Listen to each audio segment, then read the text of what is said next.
Good evening, 49er faithful. Welcome to another episode of Between Two Beards. I'm your host, Rob Schuh. That's my co-host, Randon McMahon. You know us here every Wednesday evening. This seems like a slow 49ers news day, Randon. Not a whole lot going on. Not a bunch of drama in 49er land.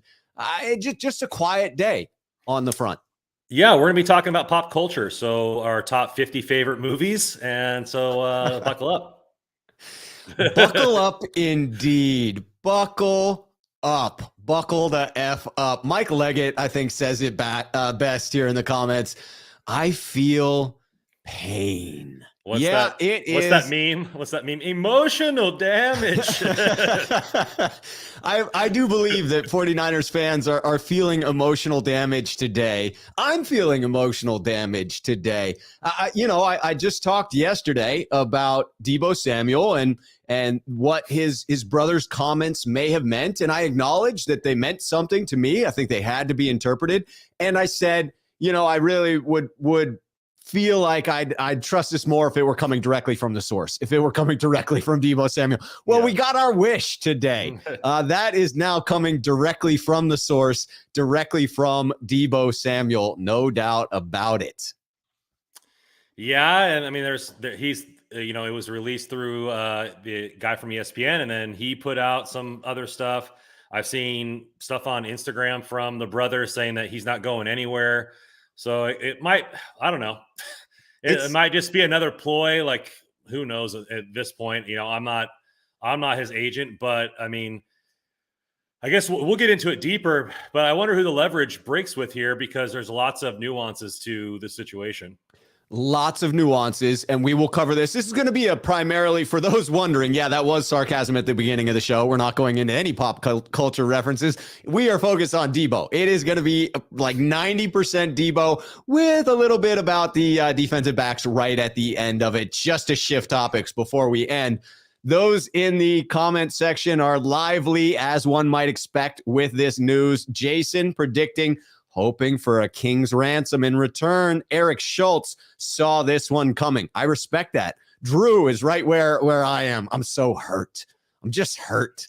Yes, Joey coming in. Sneakerhead here on the channel. Scary times, Beards. Scary times. Yes, it is. Scary times. All right, so let's break down what's happening. For those of you that are, hiding under a rock, haven't seen whatever the news has broken today, this is what it is. Today, Deebo Samuel confirmed to ESPN reporter Jeff Darlington what had been bubbling up on social media throughout the recent weeks, right? That contract negotiations with the 49ers deteriorated to the point where Samuel wants to play elsewhere in 2022. It is an amazing transition of how we got here. I'm going to roll through the sequence of events as someone summed up in a wonderful tweet that I think provides us with a little bit of insight. So first, he scrubbed his social media, right? And then his brother comes in and indicated that he was asking for a trade. Then Deebo comes in to confirm that he does, in fact, want a frickin' trade. And it's been reported now that the 49ers apparently have known about the request for a week, and contract talks are not currently ongoing because of that.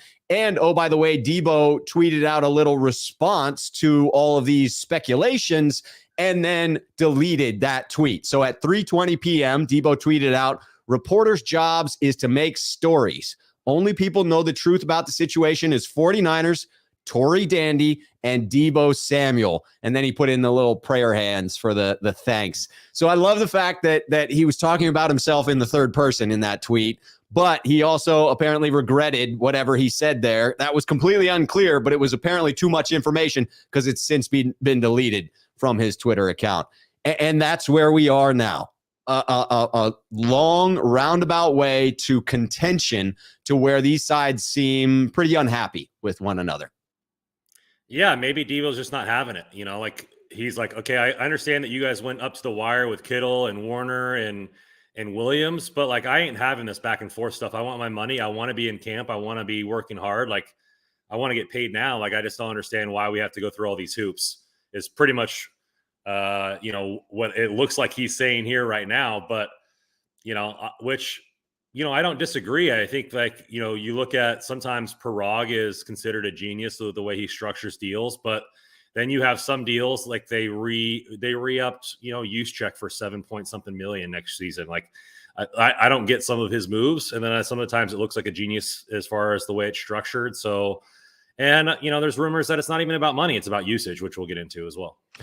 Yeah, I mean, it is wild that it got so emotional. I mean, typically you want to remove emotion from these types of negotiations. And my guess is for Parag and for the 49ers front office, there's no emotion in this. It is business. It is them attempting to get a quality player signed to their organization for the longest period of time at the lowest dollar figure that they can. I mean, that is their business perspective, looking at it from purely a business standpoint.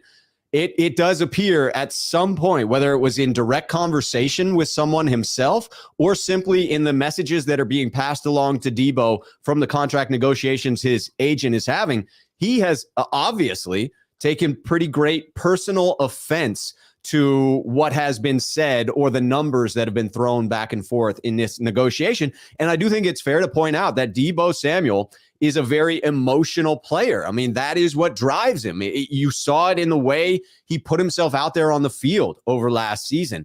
He motivates himself in that way. He digs down deep, and you could see potentially this being a scenario where he no longer is able to tap into that for the 49ers because he feels he's been slighted at this point. Yeah, I mean, Kittle came out with what he said. He called it the Valentine's Day Massacre with the first offer that the Niners gave him, and he felt slighted and thought that he wasn't going to play there again, and then it eventually got done, but like you said, Deebo's an emotional guy. I mean, he was like bent over crying when we lost the Super Bowl, and he puts his heart and wears everything on his sleeves. And, he has a big brand, and I think he's a lot of people's favorite player on the team because of that. And so, you're looking at, he was like, I just don't need this to go back and forth. Like, why does it take so long for us to get deals done? It really shouldn't, if you want me and I want to play for you, like he said, he wanted to be a Niner. He's in Shanahan's office every single day. It really makes no sense to me why the two sides aren't close at all enough to, well, who knows if they are close or not close. Maybe it's just verbiage, but right. They were far enough off to be slighted, to where Deebo feels like he wants to leave. And I think it's fair to acknowledge that this could still work itself out. There's nothing preventing it from the sides cooling down, cooler heads prevailing, coming back together. I mean, you mentioned it, that there have been contentious deals in the past, contentious negotiations in the past. George Kittle's deal, he did eventually work that out after, as you said, labeling it the Valentine's Day Massacre. I think it was his agent came out and said that the initial offer from the 49ers was atrocious. Trent Williams had to reach out and actually talk to Kyle Shanahan for Shanahan then to reach out to the front office to say, hey, we're getting this deal done. We're making sure that Trent Williams is a 49er. We could be at that point. We could be at that point where Kyle Shanahan or John Lynch themselves need to reach out directly to Deebo Samuel and smooth this over a little bit, because right now emotions have crested the surface. I mean, they're at an all-time high, and, you're looking at, it's also because this is happening so close to the draft. It's not setting up the Niners to do, if the trade does happen, it's not setting them up for success. They've spent this whole time scouting second round talent, and when you think you're gonna get a mid round, first round pick for Deebo this season, and you're not doing your due diligence on those players, then it's a higher risk that player doesn't succeed to begin with. Right. Sayard coming in here with the super chat. Hey! I disconnect from the internet for 2 days. Give me all the first round picks. It's interesting to watch 49ers fans, sort of taking, I don't want to say taking sides, but illustrating how they believe this should play out or what would be most beneficial for the team. And there are folks like myself who are sort of in the middle, very emotional about the process of potentially losing Deebo Samuel and acknowledging that every player has a price. And if you get back the correct compensation, it makes it easier to stomach. I do think that the trade compensation for Deebo Samuel, we'll get into specifics about that, but in general, my take is it needs to be demonstrable. I mean, it's got to be quite a bit coming back for a player of Deebo's caliber. You would think so, but I mean, what Devontae Adams was a first and a second, so right. I think a lot of fans are going to be disappointed with what he brings back. If you're expecting multiple firsts, I think you're correct. Yeah, I mean, so and then you're looking at a DeForest Buckner situation all over again, right? They went out, traded DeForest Buckner, got a first round pick, used it on a interior defensive lineman, maybe didn't take the best player available, replaced it with a need, and so like I don't know, I don't know if they're going to do that again. And then, then that player has so much pressure on him right out the gate, not only being a first round pick, but replacing an all-pro on a team directly, right? I mean, Kinlaw's been labeled as a bust for most people already. And, granted, he hasn't been on the field, but even when he was on the field, his play didn't show, oh, he's not DeForest Buckner. And people were like, oh, like this was a bad trade or whatever, and so that pressure is going to be on whoever they draft with that pick. It is. And you would think that's almost a foregone conclusion that they are going to need to draft a wide receiver. So there will be that sort of one-to-one comparison where fans can latch onto, we traded Deebo, we brought in this dude, and now I'm going to look at this dude and evaluate him against Deebo his entire career, whether that's fair or unfair. Bro Montana coming in with the super sticker. Bro Montana, sneakerhead here on the channel. Appreciate the support. Archie coming in with the super chat. It's the Jimmy G effects. Sad. We can control what we can control. So I put out this morning on Twitter and got some heat back for it from some folks. Many agreed. I put out that I believe the 49ers and their front office deserve criticism for their failure to trade Jimmy Garoppolo, as evidenced by the fact that Jimmy Garoppolo is still on this roster, and that was priority number one for the offseason. And their handling of this Deebo Samuel negotiation, as evidenced by just how upset their star wide receiver is at this point. To me, I wasn't calling the front office inept. I was saying that they acted ineptly in these two specific instances. I was surprised at the amount of pushback that I got there. To me, it seems very clear cut, regardless of the fact that we do not know all of the details of this. With the details we know in both of these situations, I think it's totally fair game to criticize the front office for their handling of this. What is your opinion? Do you side with me on that, or do you fall on the side of, well, no, we don't know all of the details. How could they possibly have traded Jimmy when there wasn't a trade partner, or whatever your reasoning may be? I think I think they botched it a little bit based on what we know.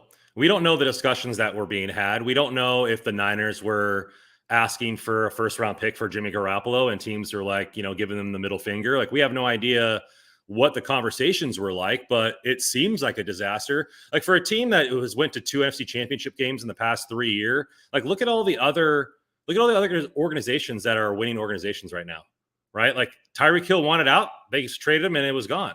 Like, right. And Devontae Adams, no, we can't get a deal done. Boom, trade. Like, now we're looking at a situation where, are they going to play hardball with Deebo Samuel and keep him here? Or are they going to want a king's ransom? Like, oh, we want 3 first-round picks for Deebo Samuel, which we're never going to get. And he's going to be on the roster unhappy. Like, it just seems like a situation where, like, we could be going into camp and a team that should have, most of its stuff together should be on Hard Knocks with all the drama going on. Right. Oh my God. It's a hot mess waiting to happen right now. It could still all blow over. I am optimistic that it could still all blow over. If I'm honest, I think the odds are more in favor of this being real and this melting down. Edgardo coming in here, Deebo for Joey Bosa. I mean, problem solved if you get that deal done. You have the Bosa brothers rushing on either side. Who needs an offense when your defense has the Bosa brothers as bookend pass rushers? Yeah. Could you imagine Herbert in that offense? I mean, you got Ooh, Deebo Samuel, Mike Williams, and Keenan ooh, Allen. that would be phenomenal. That would Over be fun to 55. watch. Like, don't run the football at all. Like, like just Eckler, you're only running the football in the goal line. Other than that, we're hawking this rock 50 times a game. Yeah, right. Joey Mellon, sneakerhead here on the channel. Having the highest paid players has been a trend with the Niners. Why wouldn't he ask for that money? Deebo was the 49ers in 2021. Joey, I agree. And quite honestly, I do not fault Deebo Samuel for his ask as far as the contractual terms he is seeking. Deebo's in a unique position, being 26 years old, going on 27, which obviously you are when you're 26, but he will be 27 during next season. So this is potentially his only big contract. I don't fault him for attempting to maximize that contract. Where I do find it to be intriguing and where I wish I were a little bird on the wall is how it got so emotional for him, how it went from attempting to logically maximize his earning potential to burn some bridges and get the F out of Dodge. Like, that is a wild transition, and somehow we got there. It is. And, and I think that you're looking at, they did set a precedence paying these guys top dollars, which is fine. It shows that they want to keep their keep their players in-house. And it's kind of a double-edged sword here. You're looking at Deebo now doesn't want to be used as the wide back, as he coined, even at the Pro Bowl, he was smiling about, like, I revolutionized football, pretty much was his vibe. And now who knows, maybe the Niners came in and say, hey, we don't pay running backs, so here's 12 million, it's possible. It seems whatever, unlikely, but it's possible. And that kind of thing. And so I don't know, like, if Deebo, if this is his last contract, maximizing the money he's going to get is by playing wide back.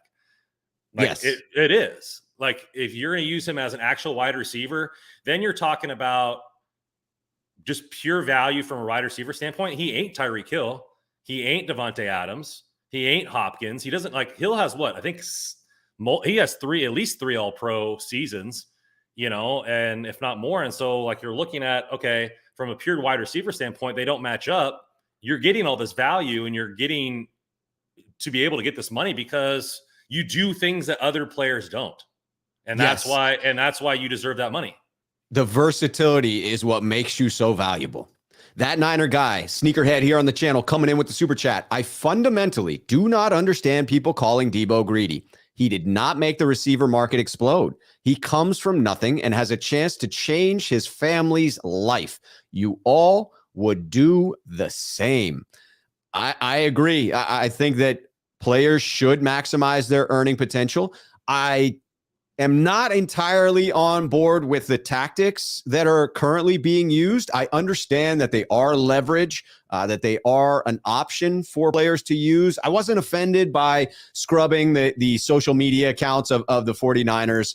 But once it became very clear that he was voicing specific displeasures and the trade request, to me, I find that to be unfortunate. I can't say that I fault Deebo because I do not know all of the details as to what contract was extended, what contract offers were extended to him. To your point, they could have been lowballing him with the running back numbers. It's possible. But it is unfortunate that it got so emotional. I think it's possible to maximize your earning without getting to that emotional level. That would be my stance. Right now, you have three wide receivers doing the same thing. Terry McLaurin's not at camp. A.J. Brown's not at camp. A.J. Brown just scrubbed his social media. And so if they feel like they're taking control of this situation by doing this, and Deebo wants to get out in front of this and get his deal done, and the others don't, like, not everybody's going to handle it the same way. And to be honest, this is a new style NFL. Like, a lot of these players are brands in themselves. Deebo Samuel 19 is a brand. Like, he has a lot of people like him and everything like that. So what do brands do? They're on social media. They're on all this kind of stuff. He interacts with his fans. And so what better way to do that than scrubbing everything? So, like, I don't know necessarily, like I said, agree with it because, I'm a little bit old school. You just handle your business behind closed doors, but I'm not going to fault him for wanting to go get his money. I mean, like we said, he's going to be 27 when this contract kicks in. This is most likely his last deal. And so, like, he's needs to get as much as he possibly can.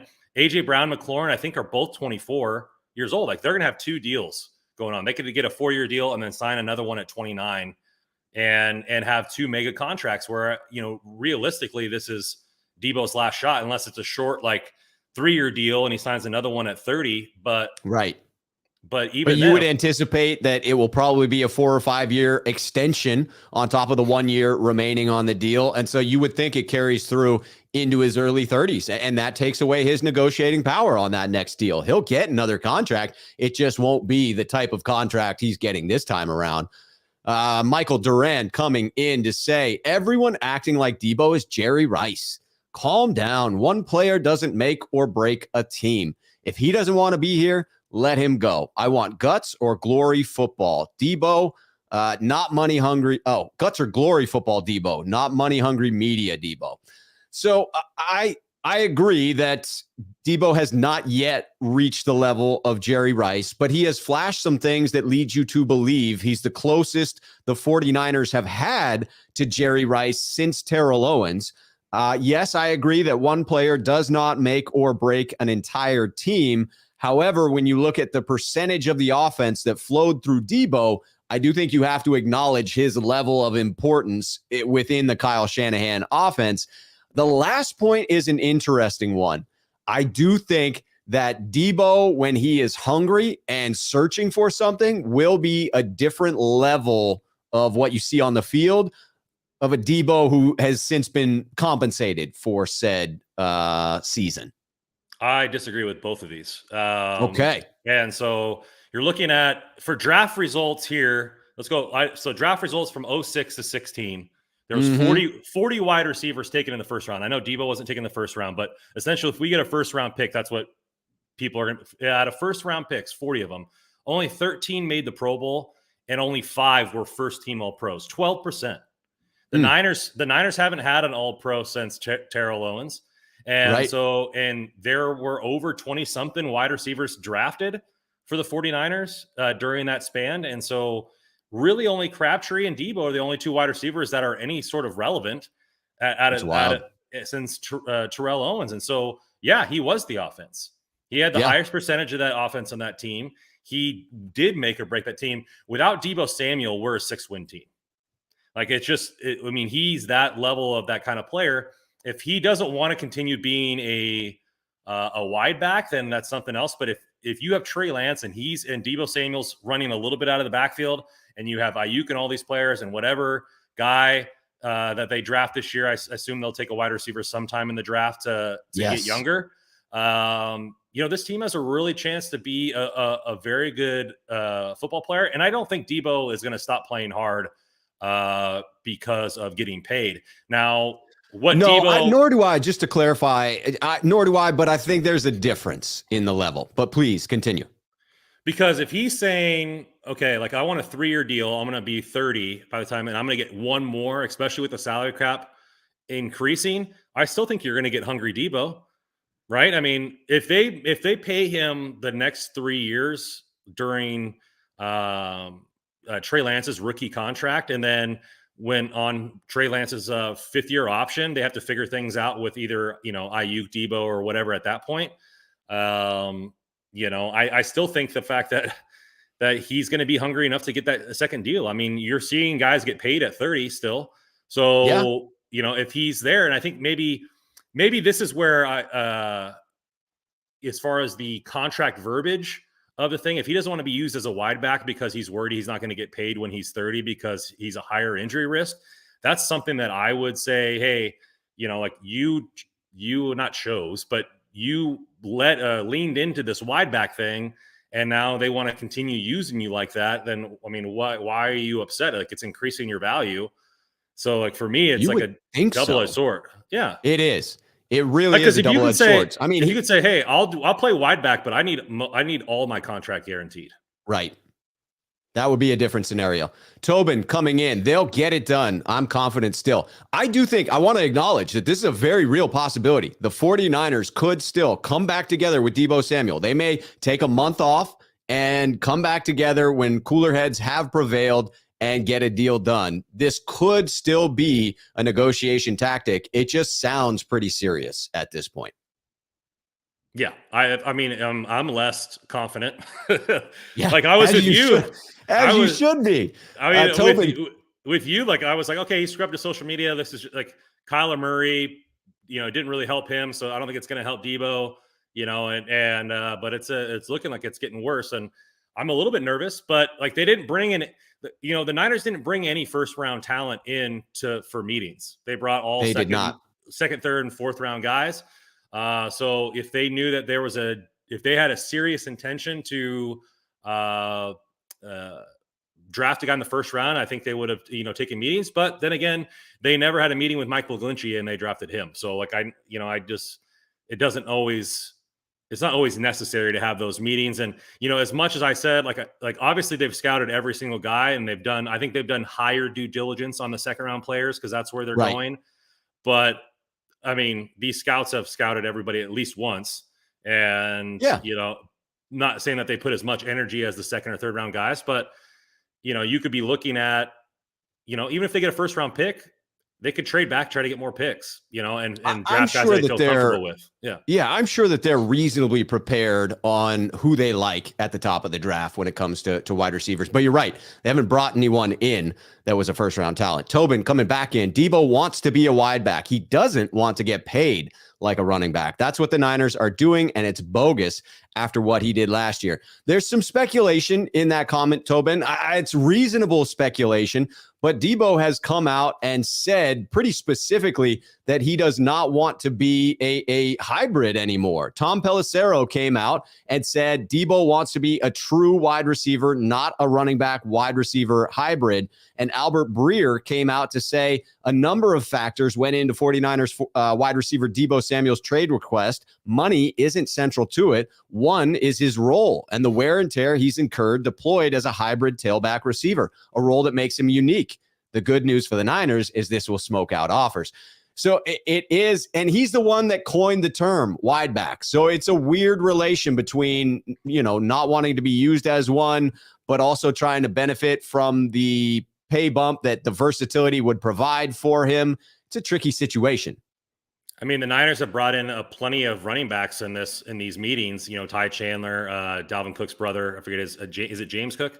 I forget his first. Could be. That sounds about right. I forget his first name there, but they brought in a lot of running backs, and so maybe they see, okay, well, not only is Elijah Mitchell banged up for quite a bit of last season, missing a game here and there. Trey Sermon isn't really what we thought he was, and maybe we need to take some load off of Deebo Samuel and only use him in the playoffs like they used him all season last year. So we'll see how it works out. I mean, I think we will.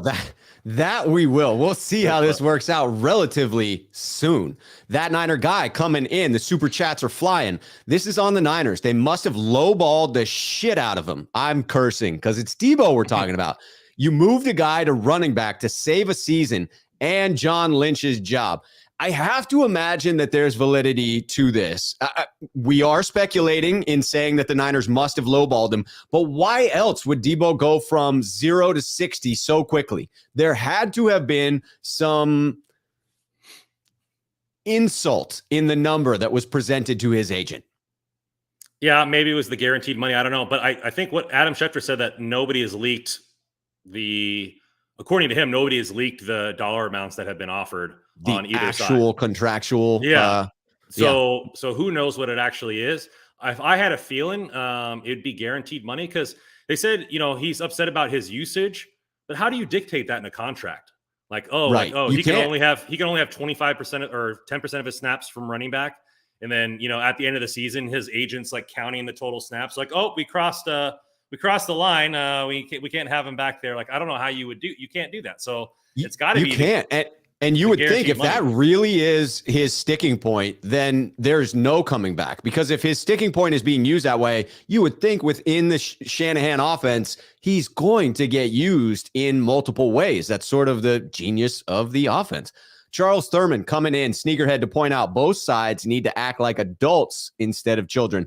I hesitate to call names in this, but what I will agree with is the sentiment that it is my belief in business, it's better It's a better business practice to operate in negotiations without emotion. If you go into a car lot and you get upset at the offer you're getting from the salesman there, those negotiations are going to become tense. If you just treat it as a logical back and forth, to me, that is easier to deal with.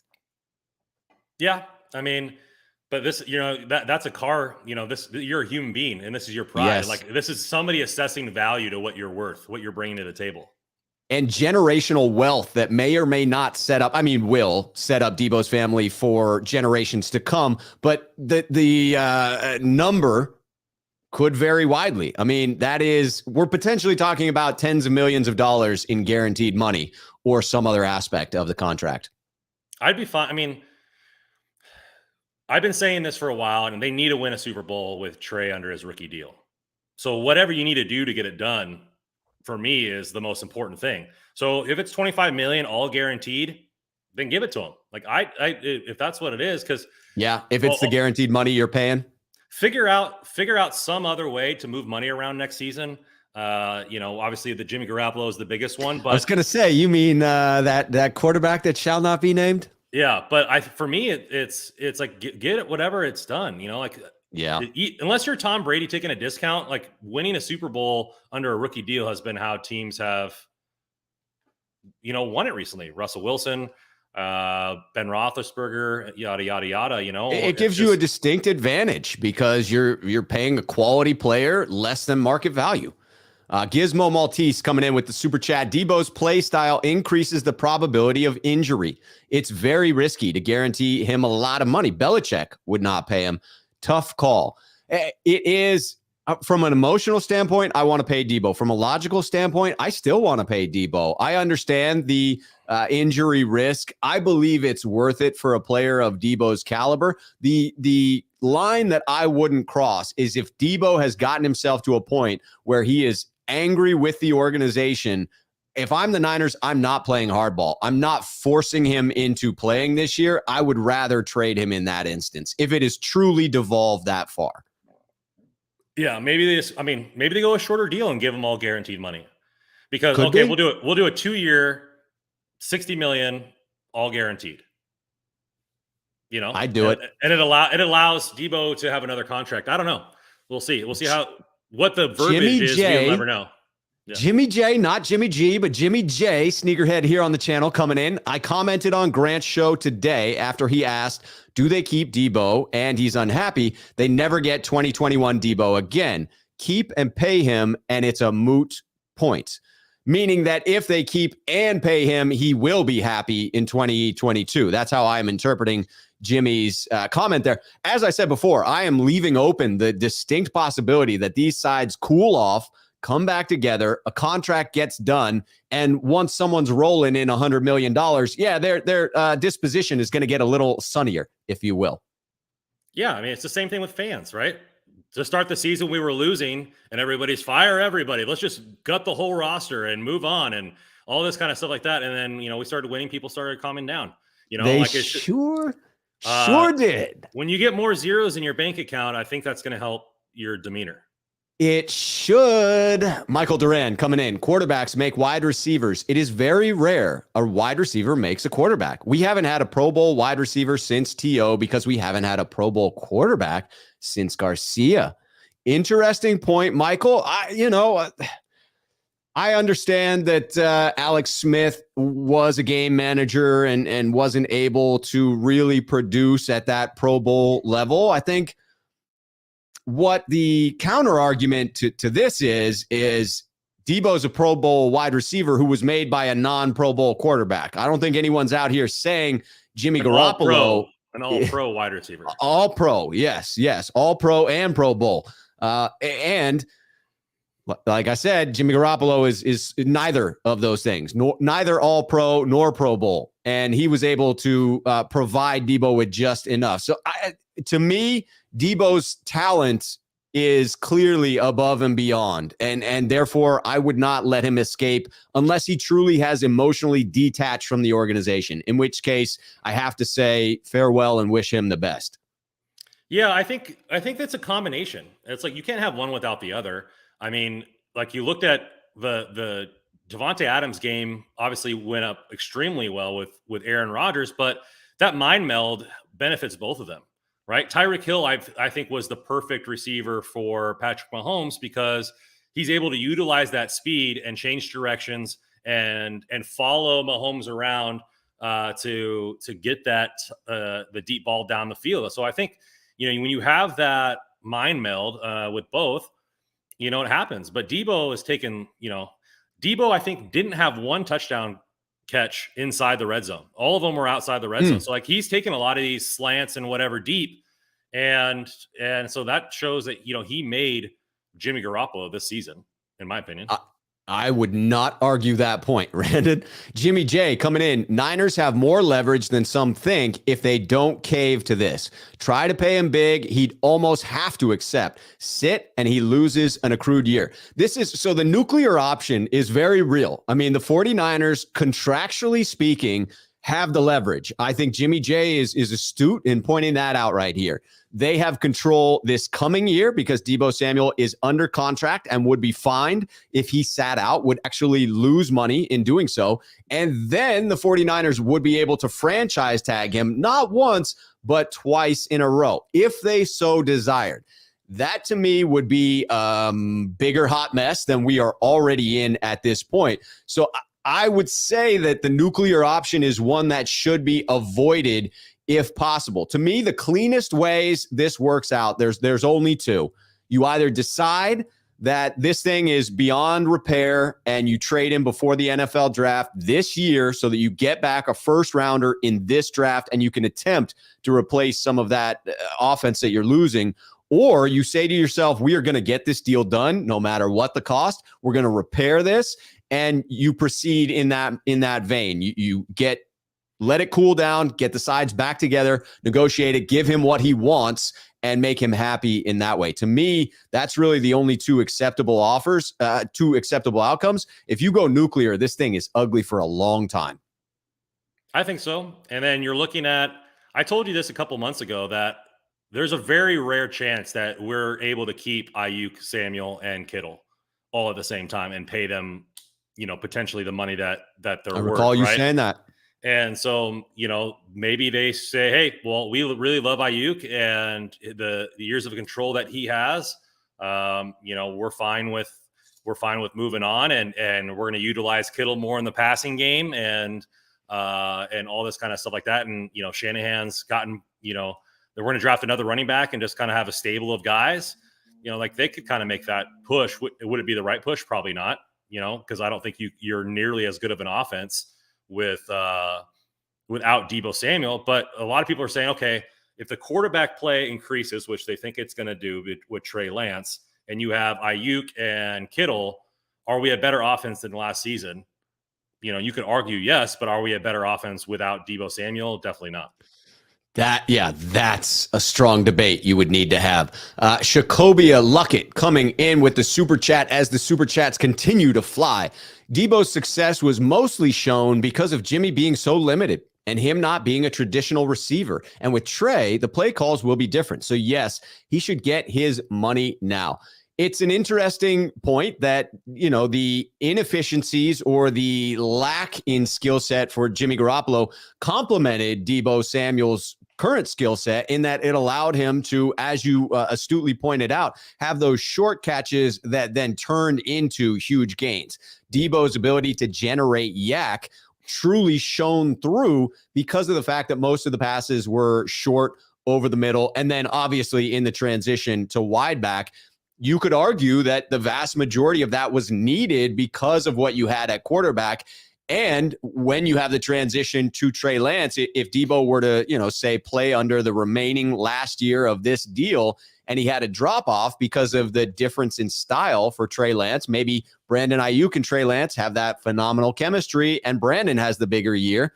You can understand why Deebo is forced into this situation to maximize his earnings now. Again, I'm sort of ambivalent about his tactics right now in requesting the trade. I understand where he's coming from. I don't necessarily condone it, but you can see why now is the time for him to maximize that money. Well, now is also the time for him to request a trade. Like the trade is much more likely to happen before the draft than after the draft, right? You're going to trade Deebo Samuel and get a future pick that you're not going to be able to utilize for a long Nope. time. Like that would not only set your team up for failure this year, in two accounts, not getting a high round draft pick and having your best playmaker off the field. So, I think that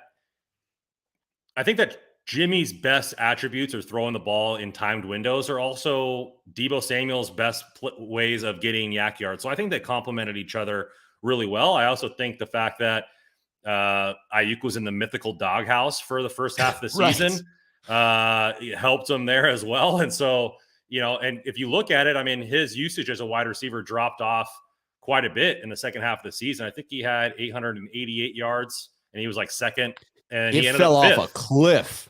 Yeah. So, I think that a combination of things there. And to say that Deebo can't catch deep routes, I think is a farce, because I think that he's shown that he can do that as well. I agree. So I think that he's just a talented football player, and you're going to see his skill set be used in different ways with Trey Lance. Not that Jimmy couldn't maximize Deebo's skill set, because they were able to put him in advantageous situations to win, but I think you're just going to see it blossom more under Trey Lance. It'll be interesting to see how it changes under Trey Lance. I do agree that he will be able to adjust his game to Trey. Tobin coming in. Parag F'd this S up. I couldn't throw in the F-bomb there, Tobin, but yes, I agree with the sentiment. So here's what I said earlier, and I put it out on Twitter. Again, I caught heat for it. I think it is totally fair to criticize the 49ers for allowing these negotiations to get where they did. Does Deebo Samuel deserve a little bit of that criticism for allowing himself to get so emotional about this? Yes, I think it is fair to criticize him as well. But to say that the 49ers, don't have some fault in this is just false to me. We don't know. We don't know that the Niners lowballed them. We don't know that they didn't. We don't know what the contract details are. We don't know if Deebo Samuel came in and said, "Hey, I want like was what it was reported. I want to be the highest paid non-quarterback in the league, which is easily over 30 million." We don't know how both of these people came in, but you got to assume in a negotiation, you don't start with your best offer. That's just negotiation 101. And so, then Deebo's getting his feelings hurt and stuff like this. So maybe he did. Maybe Parag is totally at fault with this by trying to nickel and dime Deebo Samuel. But I don't think we'll ever know unless it comes out on the record. No, but it's not an unreasonable assumption, right? There are unreasonable assumptions. It's not unreasonable to assume the Niners did something to step on Deebo's toes, because otherwise, why would he be so pissed? Yeah, they didn't come in and like, "Oh yeah, we'll make you the highest paid receiver in football." Right. That's not. And he's like, "No, screw you! I want to trade." Tommy Huxley coming in. The price is 4 firsts for Deebo. Tommy Good luck. is asking for the moon. I love it, Tommy. I love the enthusiasm. Godzilla coming in. I'll say it once and I'll say it again. Emmanuel Sanders was the best wide receiver the 49ers have had since Terrell Owens. Casting a little bit of, it would seem, a little shadow on Deebo Samuel here. I am all for the Emmanuel Sanders love, but I have to say Deebo Samuel is just head and shoulders above Emmanuel Sanders in my book. Yeah, especially for the time in his career where he played for us. Yeah, right. That small window for Emmanuel Sanders. Chris Royal, sneakerhead here on the channel. If we lose Deebo and somehow keep Jimmy, I will lose my shit. I will throw a tantrum like a 2-year-old. Chris, I think I will too. That's a nightmare scenario that I don't know anyone would have predicted going into the offseason. Oh, yeah, we're going to keep Jimmy Garoppolo, but the player we're letting go of is Deebo Samuel. If that was a bet at Vegas, I would have made that bet all day long. I would have had to go off at like 2,500 to 1. No, I mean, I like not made that bet that he would be off the roster. I mean, I would make the bet that Jimmy would be gone and Deebo would still be here. Yeah.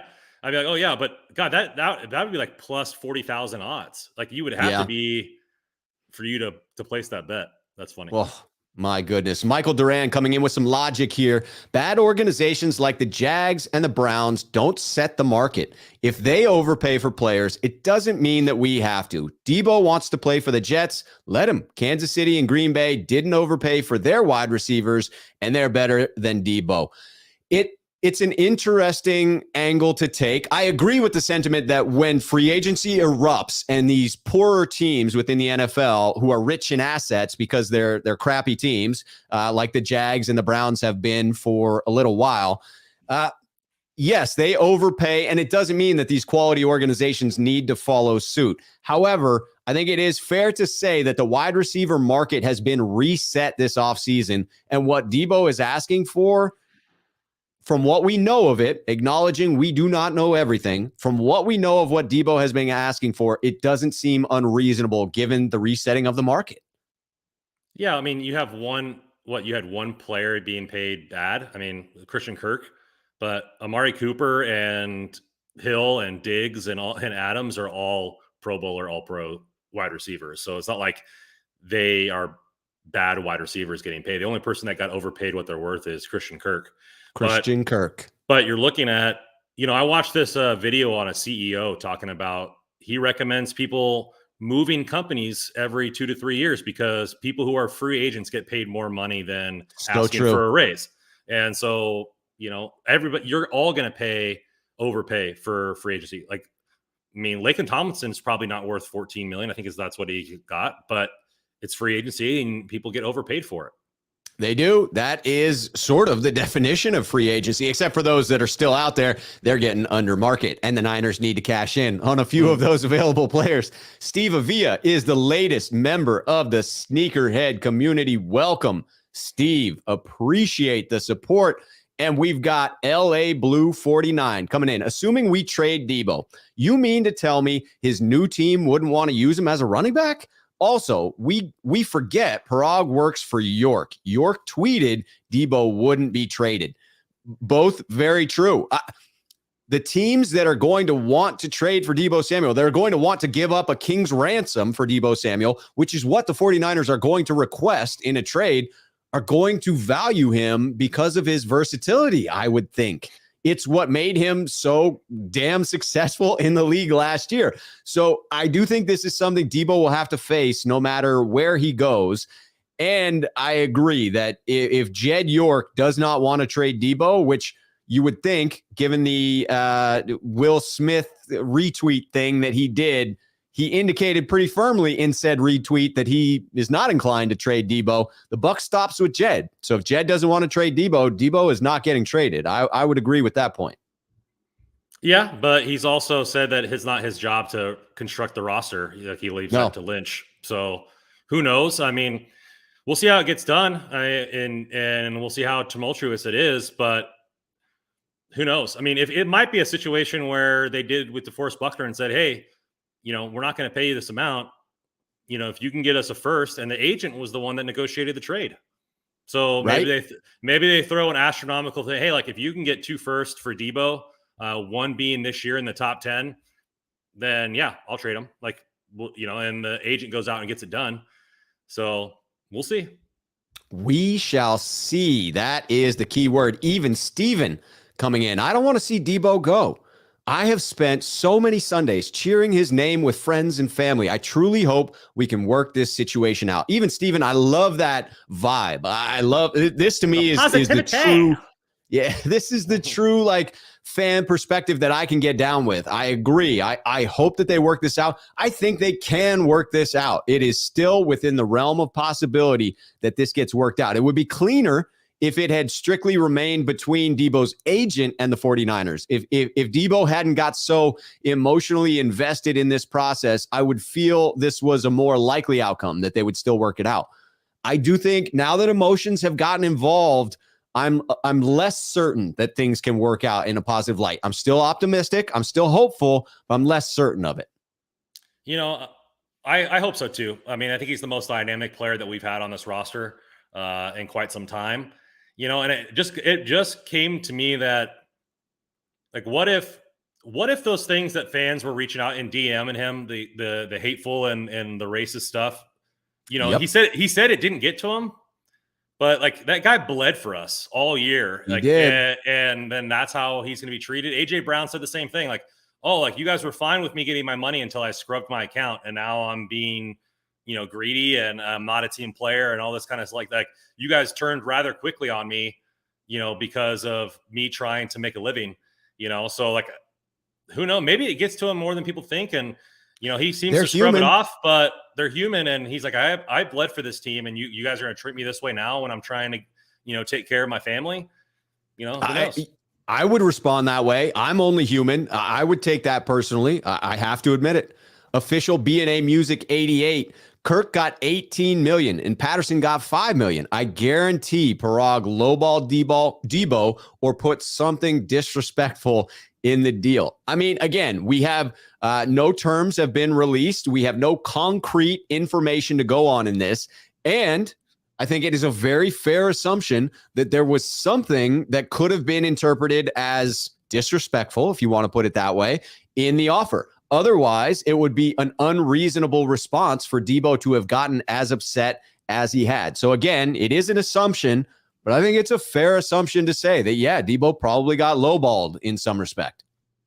You can. And I think Patterson said he wanted to stay with the Falcons, and he didn't really care what the money was. He just wanted to be in Atlanta. But yeah, you're 100% correct. It's the same. That always hurts your agent's negotiating power when you're like, yeah, I don't want to go anywhere. Just I don't want to go get anywhere a deal else. done with the team. Yeah, just get a deal done, whatever. Agent's like, I'm trying to get my 3% here, Right?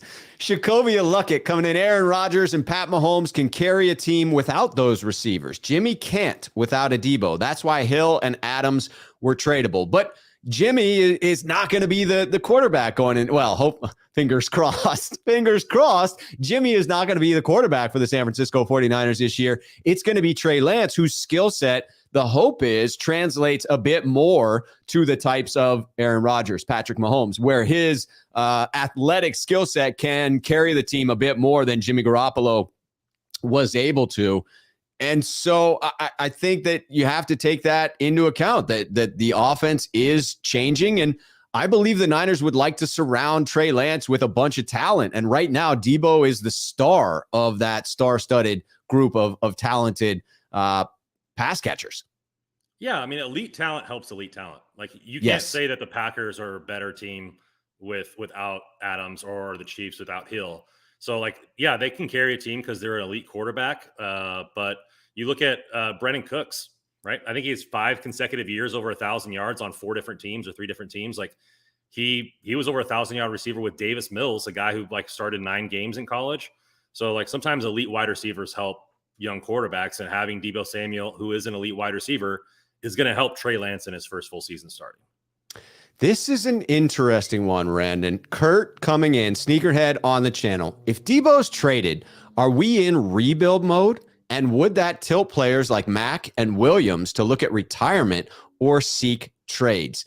It's just an interesting way to look at it. I would say my instant reaction would be no. Simply trading Deebo. This is a very deep roster. This is still a roster built to compete for the playoffs. I would take the shine off of competing for a Super Bowl. If you're removing a star of the caliber of Deebo, it then becomes, well, do you hit on the draft picks? If you get multiple picks in this year's draft, if you get a first and a second, and you hit on both of those picks, and those are offensive weapons that you add to replace or attempt to replace Deebo, I think you could be back in that conversation.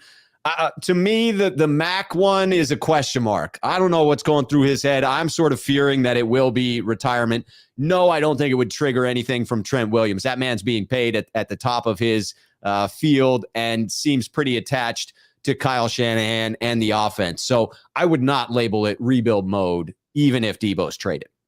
I wouldn't either, because you can have, what Mahomes threw 50 touchdowns in his first season, right? So, like, if we get a superior upgrade at the quarterback position, Ayuk takes another step. Kittle is actually used as a pass catcher instead of a run blocker. The defense goes from being a top 10 back to a top 5 or maybe top 2 with Charvarius Ward and Nick Bosa, another year removed from his injury, and having that stable of edge rushers on the other side. Like, you could see there's lots of other ways to win football games. And so, we'll see how it works out. We're not a Super Bowl contender at the start of the season, in my opinion, if Deebo is gone. But you don't know how people take those next steps, right? And you could become a 1,500-yard receiver if he's by himself. Like you just don't know I think he's primed for a breakout. I really do. And you know, I just want to bring in GD5 has sort of a vitriol response to this. Rebuild mode? What are people talking about, dude? We still have a great defense. Kittle, Ayuk, Trent Williams, Mitchell, and Lance, still a playoff contender. I think that sums it up pretty well. Yes, it's a big hit to lose Deebo, but there's still a lot of talent. I also just wanted to bring in Silverado Kev just because I saw it there. Silverado Kev, what's up, man? Good to see you. We got to get you back on the program for sure, Silverado Kev. All right. We have finally caught up in the super chat. So let's get to a couple of these topics. Now we've covered some of these in some detail, but we'll talk about the ones that we haven't, which to me, it's about the potential trade compensation for Deebo Samuel. Benjamin Albright had a great tweet about this one, coming in to say, San Francisco setting the bar for opening offers at LOL, zero chance anyone will trade that for Deebo. that to me is priceless. Like they are, we're hearing offers. We're picking up the phone. We're going to enter. Yeah, we'll explore all reasonable trade offers, but the asking price is 3 first-round picks, or, whatever it may be that scares off most potential suitors. I would anticipate that the 49ers probably are asking for a king's ransom. You have Devontae Adams, you said it earlier, went for a first and a second. And then Tyreek Hill for 5 freaking picks, a first, a second, and a fourth this year, and then a fourth and a sixth from next year as well. Where in that realm would you, if you were in charge of the 49ers front office, be placing the trade price for Deebo Samuel? I'd be trying to get more than Tyreek Hill. And you're saying, because it's this close to the deadline or this close to the draft. I mean, you'd be saying like, hey, you can't get anybody like Tyreek or like Deebo Samuel in the draft right now. So, give me everything you want. And maybe they go Deebo and the 61st pick that we have for like 3 first rounders, and give them a high second or whatever. I don't know. But you're looking at Tyreek Hill. The Jets offered both their seconds and the 3rd round. Right. So then if they did something like that, you'd be looking at 4 picks in the 2nd round. Like you could make this team essentially deeper, maybe not high top and heavy because of Debo. But I don't think you're clearly letting go of one of the best players in the league. You're not going to replace that right away. Yeah. And then, maybe, or the Jets, because I like Elijah Moore and he showed at least promise that he was an NFL wide receiver. Maybe you get Elijah Moore in 10. But I think they're going to start out with at least 2. They're going to try to get 2 wide first-round picks.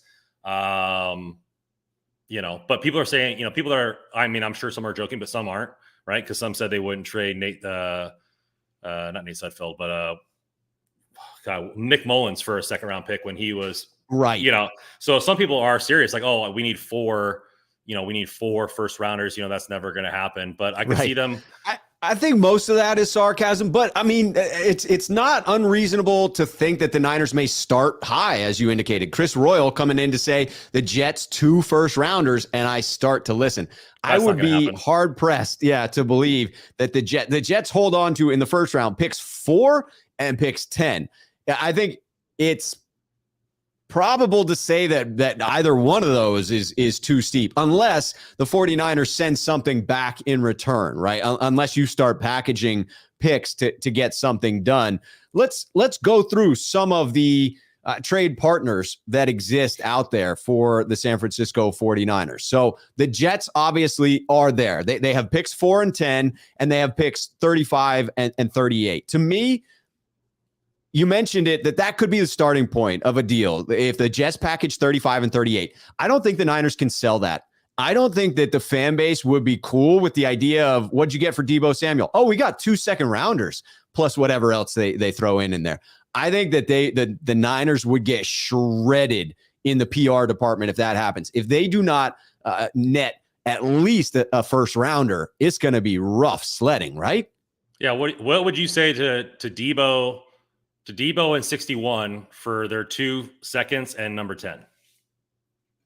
Oof. I think I'd have to say yes to that. I mean, that tips it over the top. To me, I think the Niners would be lucky to get one of those first rounders, right? If you looked at maybe 10 and 35 for Deebo and 61, that might be a deal that they could consider. But it's entirely possible the Jets view both of those picks as untouchable. Just to bring it in so I don't miss it, Jaguayo56 bringing in the super chat. Rob and Randon, I love Deebo, but a trade with Carolina. Send Jimmy G and Deebo to the Panthers for number 6, Brian Burns and Christian McCaffrey. Bosa and Burns lit. All right, so there's a lot to unpack there, and that was actually going to be the next topic, but I feel like we can knock off Carolina right now. In packaging Jimmy with Deebo, would that make a trade more palatable for the 49ers because they're able to get Jimmy's contract off of the books? Or would it make it less appealing for other teams in that they need to sort of take on this distressed asset in Jimmy Garoppolo? In this particular trade scenario that Jaguayo is throwing out there, it troubles me because you're bringing back a player with a huge cap hit that has that injury history in Christian McCaffrey. If you were going to pay someone that has immense talent, immense upside with an injury history, wouldn't you have paid Deebo Samuel in that arrangement, right? Wouldn't you have rather had Deebo, the guy you know, instead of bringing in Christian McCaffrey, who seems to be kind of parallel to Deebo in many of those aspects? I mean, no offense, but Deebo isn't the same caliber player as Christian McCaffrey. I mean, Christian McCaffrey's more. You view those as separate tiers of talent? Yeah, I do. And then Brian Burns, who's an elite pass rusher, and you're getting a 6th, and they have to eat Jimmy G's contract, and they don't send Darnold in return. Like, I think that you're looking at a situation there that I just don't see that happening. Now, I do see it happening, like Jimmy G. You Deebo, don't see it happening from Carolina's perspective, correct? No, you don't think they would agree to that? No, that's what, over $50 million for 2 mediocre quarterbacks, right? So it's 18 and 27. So, off the top of my head, that's what, 45.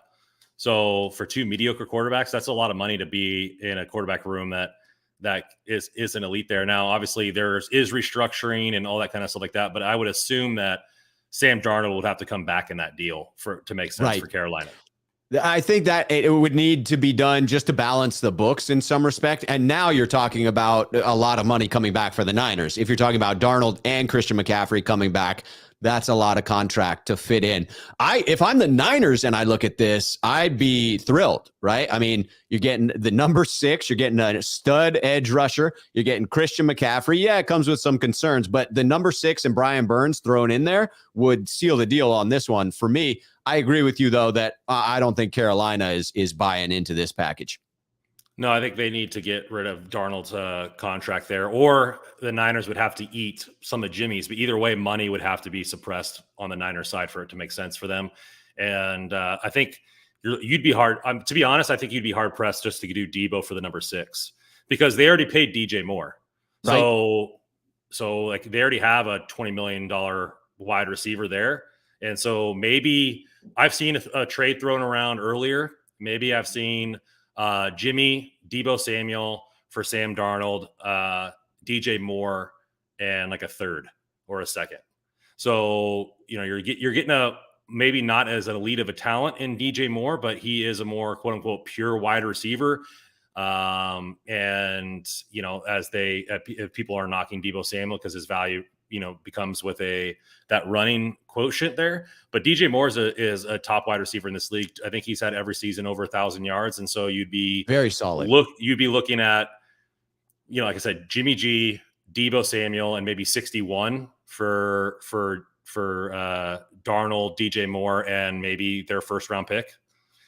Like that could be something there that would be a basis of something. But there's some creative trades out there that I do like. This opens up a whole world of possibilities in exploring trades, but it's a tight window to get this thing done, right? I mean, It's got to happen. We'll talk about this in just a moment, but it has got to happen quickly. Joshua coming in, Sneakerhead here on the channel. Is the relationship with Deebo fixable? Look what happened to Mostert with threats to his wife by fans. He might want out of here for a new start. I think Joshua, we were talking about this in a roundabout way earlier, but absolutely, I think it is possible that Deebo took personal offense to something that was said. And I want to acknowledge, too, that the internet is a weird place, right? That just because Deebo or Mostert's wife received these threats, they could have very well come from a disgruntled 49ers fan. As much as I want to believe that all 49er faithful are basically decent people, that's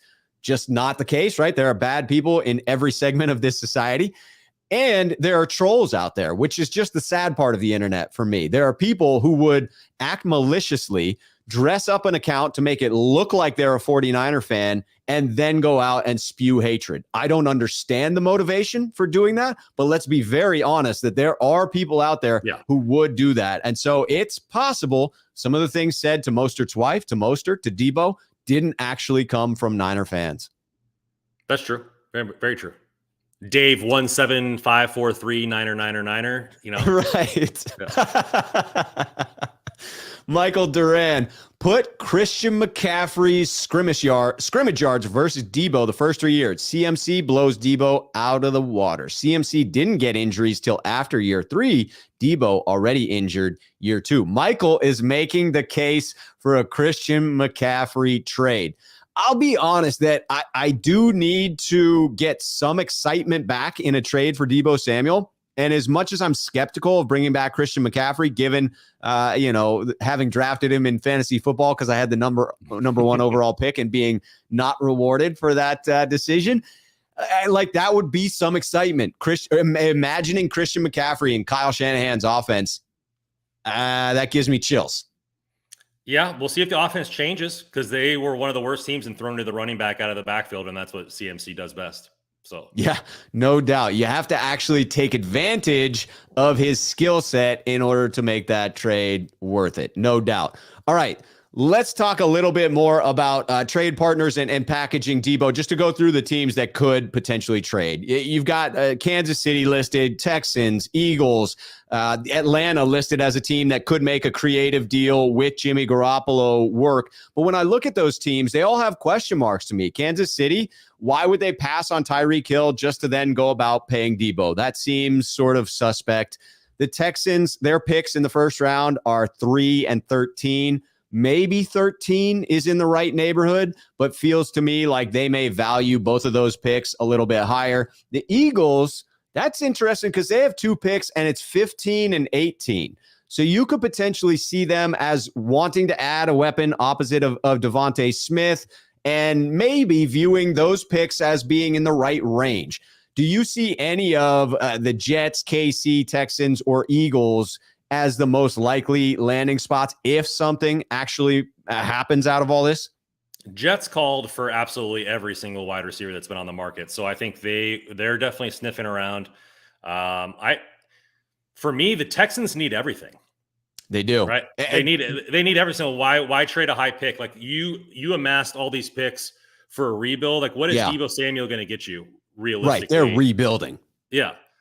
I think the most interesting team is probably the Eagles at this point, because you're looking at a team who has a quarterback under a rookie deal, who has 3 picks next season, has a couple. Obviously, one of the picks this year would probably go towards Deebo Samuel, but they were in contention for a playoff spot this year in a weak division.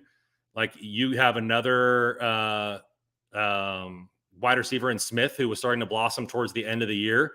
The fact that Hurts is more of a rushing quarterback, he just adds to the rushing attack on that team, right? I think the Eagles led the football league in the NFL in rushing yards last season. So, it would add to that kind of style there and making those plays. And then, as well as he is around the line of scrimmage, like helping Hurts out, who sometimes has a hard time diagnosing plays and he tries to scramble.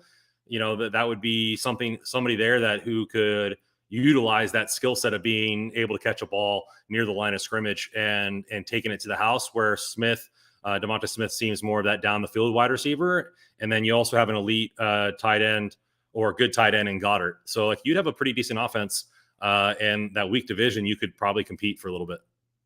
That one makes sense to me.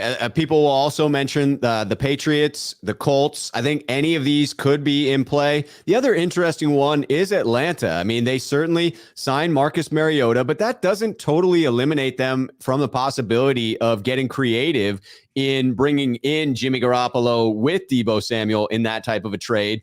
Obviously, they made use of Cordarrelle Patterson last year. Their picks are potentially problematic in getting a deal done because they have pick 8, which they would probably view as untouchable in the trade, and then don't have a pick until 43 and 58. So that may be tough to package something if you're Atlanta. But I think you have to consider all of these teams as potential suitors. You're talking about one of the top 3 to 5 wide receivers / football players that plays wide receiver in the league. I do think teams, even with this, uncertainty, are going to be lining up for the opportunity to potentially bring in Deebo Samuel to their team. And I think another one, I saw it in the chat there, the Patriots haven't been rumored, but they make sense. I mean, they have Mac Jones, who throws the ball similar to Jimmy Garoppolo. Right. They have, they don't really have a wide receiver on that team that's an elite player. They brought in 2 tight ends, and N'Keal Harry hasn't worked out, so that would make sense. From that standpoint, that division is, not ripe for the picking because Miami loaded up and the Bills are good, but that makes sense for them there as well. It does. I just think a contender is going to go for him. Like the Chiefs. Yeah. Why not pay Tyreek Hill? Because you brought in Smith-Schuster, and I'm not saying he's near the talent of Deebo, but he works in the same way as far as in the yards after the catch type manner. Right. And so, I don't know if Devontae Adams wanted out of the Packers and wanted to go somewhere new and was tired of the drama, and it really wasn't a money thing. And so maybe the Packers make sense because, then you give Aaron Rodgers a weapon there. But I don't know. I mean, you're looking at some teams that could use them that are playoff adjacent, would make the best guess for me. Cause he doesn't seem like a type of player who, a bottom feeder team who is going through some rebuild would want. But maybe the Niners don't give an F about where Deebo wants to go. And if the Lions want to pay, whatever pick they want to pay or whatever other team, then I don't think it's really up to Deebo at that point.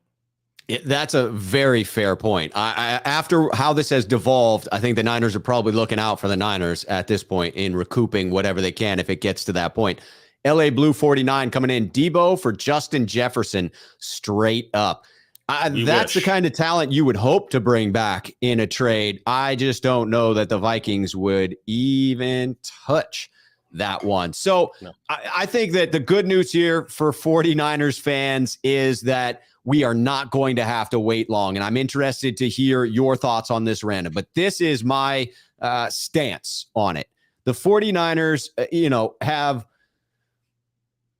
they will signal their intention with Deebo by the draft. That is my contention. We will know with almost certainty how this thing is going to play out by day 1 of the draft. This is my contention, that the 49ers will either have moved Deebo Samuel, where it will be clear that, hey, they have traded him, or if they've not traded Deebo Samuel by day 1 of this draft, I think it signals that the 49ers are confident that either they will be able to work out a deal or they're willing to take the nuclear option. I hope it's A. I hope it's confidence that they can work out a deal. But otherwise, correct me if you feel in a different way, but you have to get back a first rounder this year if you're going to trade Deebo Samuel. So at least we will have an answer within the week. I think so too, unless you're getting an elite player in return or a good player in a future pick, then at least you're getting something to benefit your team this season. But if it's just, I think that would be unfortunate for the Niners. So yeah, hopefully this drama is done by the draft is next week. So yes, it is. I'll be in Vegas. Hopefully that is done by then. So looking forward to the draft, let's talk a little bit about wide receivers. You mentioned it earlier, and it is fact. The 49ers have not had one of those formal interviews with any of the consensus round 1 wide receivers. But there is a top flight of wide receivers that would become available to them if they got a first rounder back in return for Deebo Samuel. So of those top names, Garrett Wilson, Drake London, Chris Olave, Jamison Williams, Treylon Burks, Jahan Dotson, Sky Moore, or Christian Watson. Do you have your eye on some of those that might be in the range where you'd expect the 49ers to get a pick back? Yeah, I like Sky Moore a lot. I don't think he's a first round pick. Maybe then you take a best player available in the first round, then you maybe try to move up, or you hopefully get multiple picks. But I like Sky Moore a lot. He does a lot of Deebo-esque things. Yeah. Christian Watson's a physical freak, and maybe you go for a guy like London, who I believe is coming off an injury, who might fall a little bit in the draft because of that, and you get an elite player maybe in the late teens.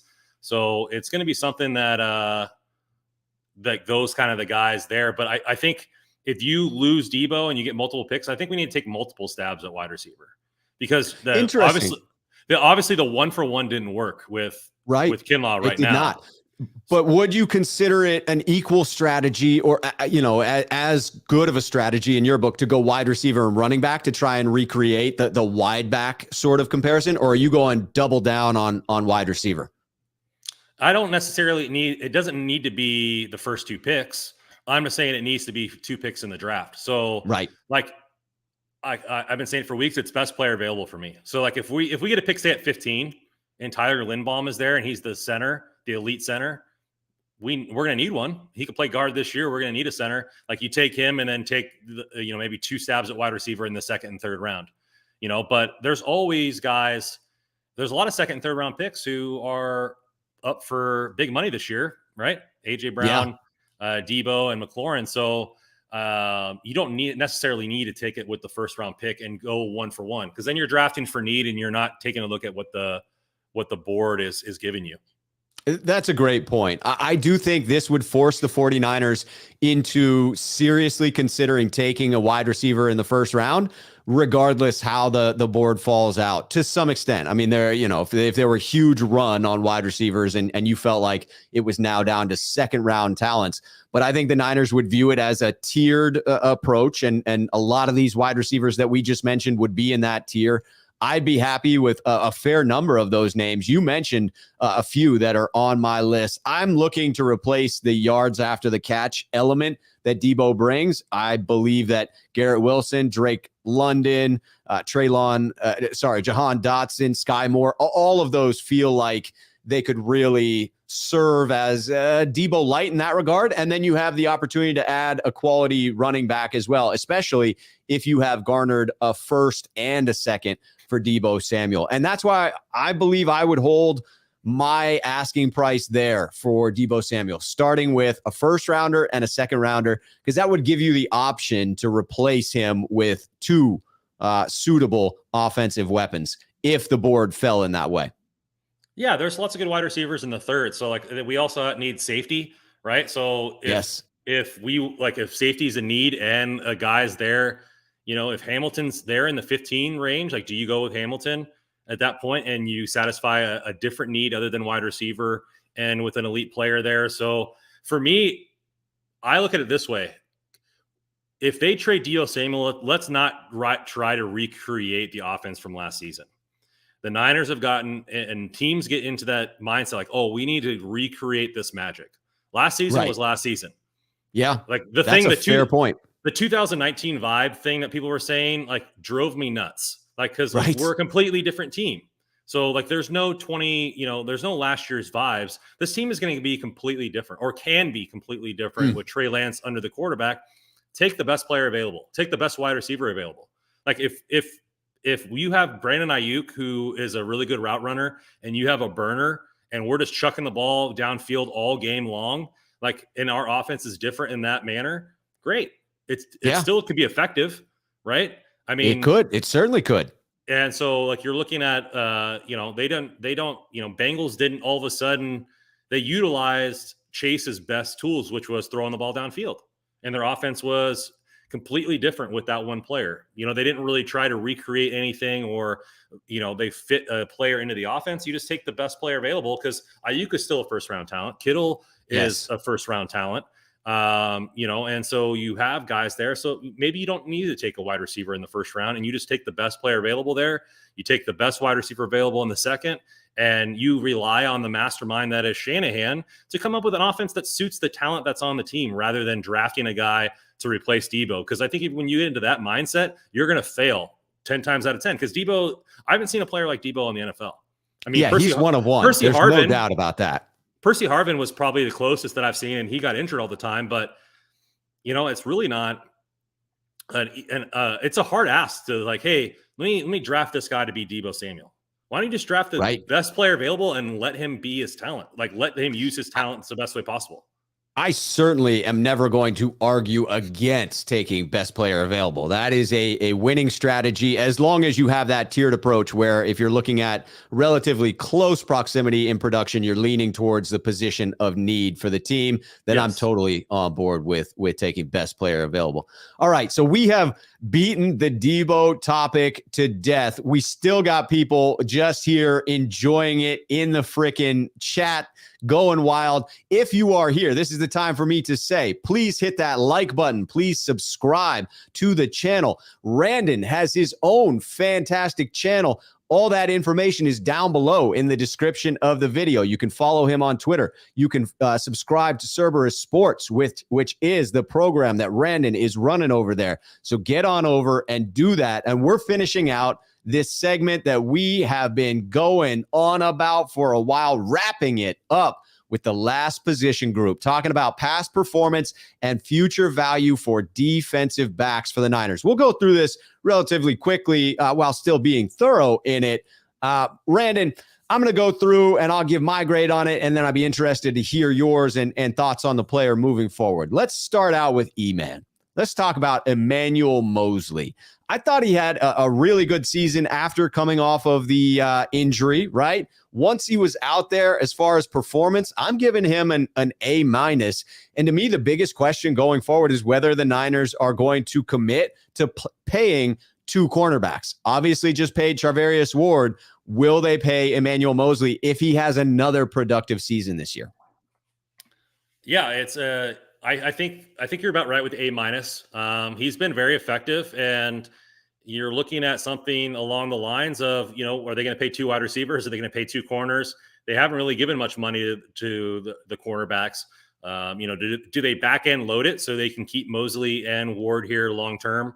I was going to say Dirk's been on my channel a couple times. Appreciate it, Dirk. So you're looking at something along the lines of, I think he deserves to get paid. What will that money be, right? Ward was I believe Ward was also undrafted and earned his way to big cash. And so Moseley is the same way. And so I think you're looking at, I like the way Ward's contract is structured. It's structured very nicely for the Niners. Like, they could backload Emmanuel Moseley's contract. But right now, I'd say he's probably last year, he probably was I'm trying to think, maybe outside of Deebo Samuel, because he was on a rookie deal. Guys that were paid, he probably had the most valuable contract on the team, right? He was making $5 million, I think. So yeah, I mean, as far as performance for the amount he was paid, it was phenomenal. That or Al-Shaair probably is up there as well. So definitely was a very valuable contract. We'll see how it goes there. I think his future value will ultimately be determined on how far Ambry Thomas and Yamador Lenore progress this year. And if they feel like they can move on, right? You can't pay everybody. So if they feel like they can move on, get a compensatory pick from another team paying him the bag and move on. So. Yeah, Tom Bragg saying the same thing. Ambry Thomas makes Moseley somewhat expendable, depending on how he performs this year. We have too many other guys to pay. I would agree with that. And so that leads us right into Ambry Thomas. Obviously, if you're looking at the entirety of the season, him not playing for the first half, you could have a different grade. I looked at it as once he was out there, how did he play? I'm going with a B+ for me. I averaged out the beginning of the season where, I would say you had to grade him pretty harshly for a rookie. I would probably have given him a D-. And then the end of the season where I would have given him an A, because that end of the season felt like it needed to be weighted heavier than the beginning of the season. And I think that the hope for the Niners is he's the eventual starter next year, and he alleviates the need to pay Emmanuel Moseley because they have already paid Charvarius Ward. Yeah, I would say B is what I would give him for his play. He came up in some big moments, but then some of the times he got roasted. But for a rookie, I mean, that's what you kind of expect. And so I would give him a B there. I have very high hopes. Like he's a good athletic guy, and he came into the season right underweight and sick and all that kind of stuff like that. So it took him a while to get going. It So did. with a full season under his belt, and I believe isn't he the one that's like in Africa right now, like helping these villages with like getting clean water and all that. Like, so from a character standpoint, this guy's top notch, like really Yeah. believes in giving back. And so I think he would be an ample member for this team. And I'm really excited about what he'll bring to the table. Cause like we talked about it earlier, I fully expect them to move Emmanuel Mosley inside on nickel downs and have Ambry Thomas on the outside and put your three best corners out there on the field. Yeah. So we'll see. I mean, he's going to get his chance to get some ample playing time all season long. No doubt. I'm going to lump a couple of players here together to keep us moving, but Jason Verrett, I'm giving an incomplete, but I want to try and bring him back just because I want to save the value of my cleats here, so we gotta get him back in a Niners uniform. But I think that's just a possibility. I wouldn't list it as a probability. The longer he's out there, I think the more likely he comes back to the Niners, if he comes back anywhere. There's Josh Norman. Why wouldn't another team? Why wouldn't another team do the same thing that the Niners did? Right? You realize that he's an all-pro talent when he's on the field and pay him $1 million. You would think somebody would compensate him. A team that's is fine for a Super Bowl like we are, but in a different division that could use another corner. I mean, you could see a team like the Rams doing something like that. If you're honest, don't bring up LA. I was trying not to go there. Josh Norman, I'm going D-. Would have been an F if not for the forced fumbles, but thankfully, I think the Josh Norman experiment is over. I'd say he's probably closer to a C-. I mean, creating turnovers is valuable for a team. Very valuable for a team that doesn't have very much. I think we were one of the bottom teams in the league as far as turnover differential or middle ground, I think. But for him to create those opportunities, I think that was good. I mean, for a guy that you signed off the street, I mean, what did you really expect at that point? I expected him not to mug every single wide receiver and get called for it. That's what I expect. Yeah, the penalties are a little bit much. Yeah. Dante Johnson, I'm going B. I thought he turned out to be a critical depth piece after all. And I think it's great that the Niners were able to bring him back again this year. I would have said differently last offseason, but I am on board with Dante Johnson at this point. Yeah, B for Barnacle, man. Like he stays around and he's going to be probably the fifth guy. I mean, for him to be the fifth best corner, he has some safety capabilities. Right. Like I think he did absolutely a good job there. So he really did. K'Wan Williams for the season, I gave him a B. I thought he was great against the run, but did lose a step against the pass. I thought that there were certainly some times where he was exposed in one-on-one coverage. I thought that happened, obviously, in the NFC championship game. I don't think that the 49ers will bring him back at this point, but there is still a need at nickel cornerback that the Niners haven't filled yet. Didn't he already get signed somewhere? Did K'Wan get himself a contract now? I think so. Let me see. Oh, good. Good. He is deserving of it. Yeah, he signed with that's in 2014. Let's see.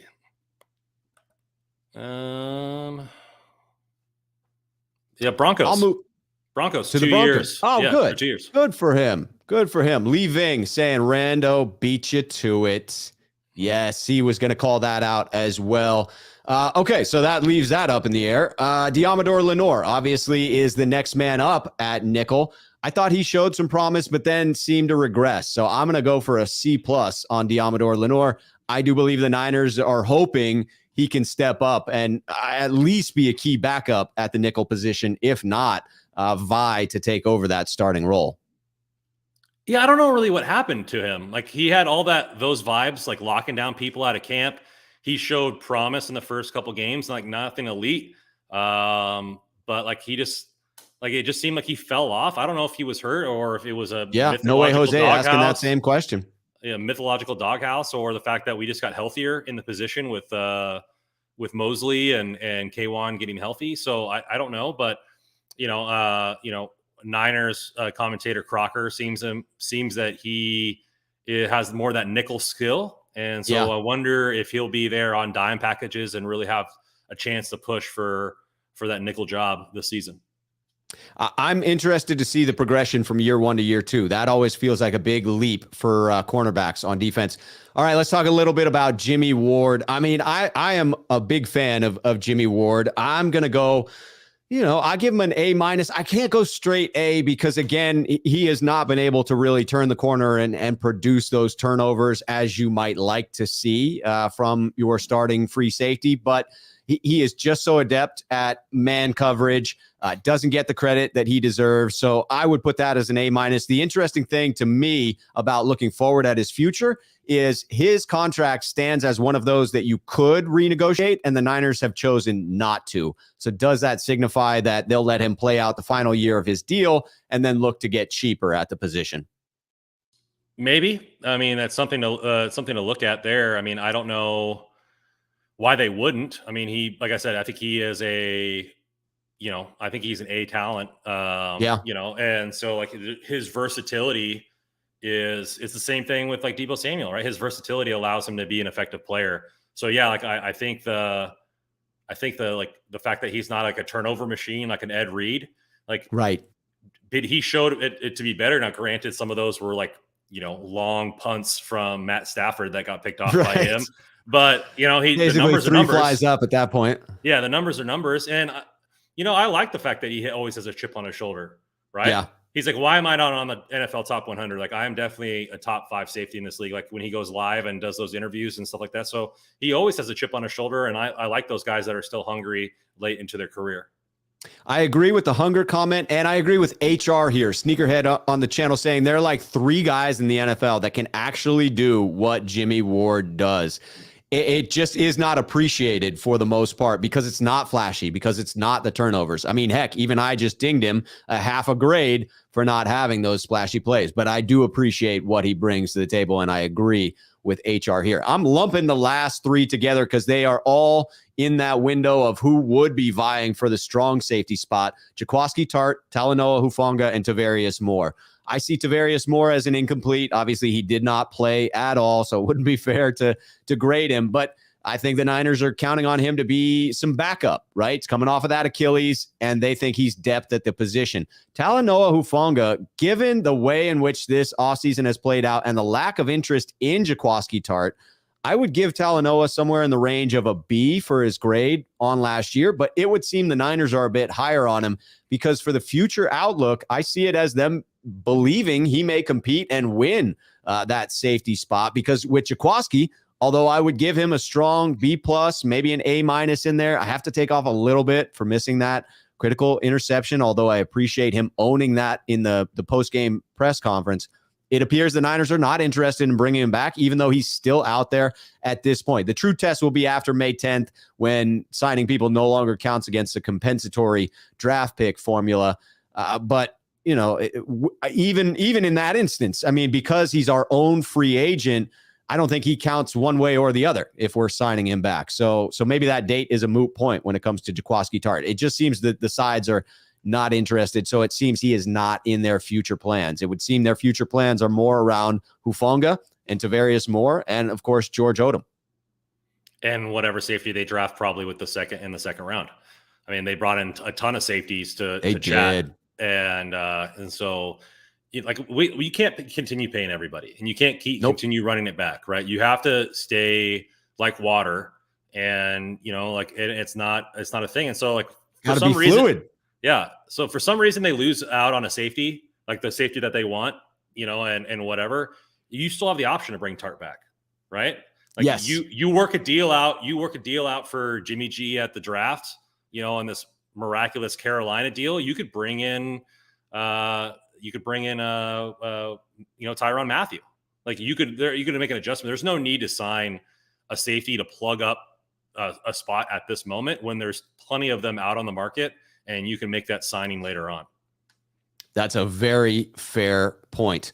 Man, we have finally wrapped up the past performance and future value segment that was ongoing from the start of the offseason, just going one position group at a time. We trucked through it. This episode was primarily about Deebo Samuel, as it had to be. I mean, that was the topic du jour, and I thought we killed it today, Randon. I thought we absolutely brought it and informed the people just as they wanted to be informed today. Are you not entertained? Are you not entertained? So I gotta thank you. I gotta thank you, and I gotta thank all your sneakerheads and your fans in here. Got me up over 50 subscribers, chasing 100. So keep going in there, like and subscribe. Appreciate. I've seen a couple of you guys in there for my baseball content and other stuff there. So please subscribe to my channel, even if you don't get on every single episode. Yeah, I know that's right. You see me on Between Two Beards, but all of it helps. So. That's right. It's not just football, it's baseball, it's hockey. Get over there and subscribe. The information is down below in the description of this video. All you got to do is click on the link. It is that easy. Randon, always a pleasure having you on here, my friend. I got to look at the travel plans, but we'll be going out to Vegas next week. We're going to definitely make Between Two Beards happen from Vegas, but we got to look at the timing of that. But as always, thank you so much for being on the program today, Randon. Man, always a great time. Always a great time. Love it. Phenomenal. All right, people. I will be back on tomorrow with the Sneakerhead call-in program going on at 5 p.m. on Thursdays. And then we'll be on with Grant on Friday and then have Jack Hammer on the program Friday afternoon. This was a phenomenal show. Love talking about it, even if the subject matter is a little bittersweet with Deebo requesting the trade. We will be back at it soon. But until then, cheers, 49er faithful.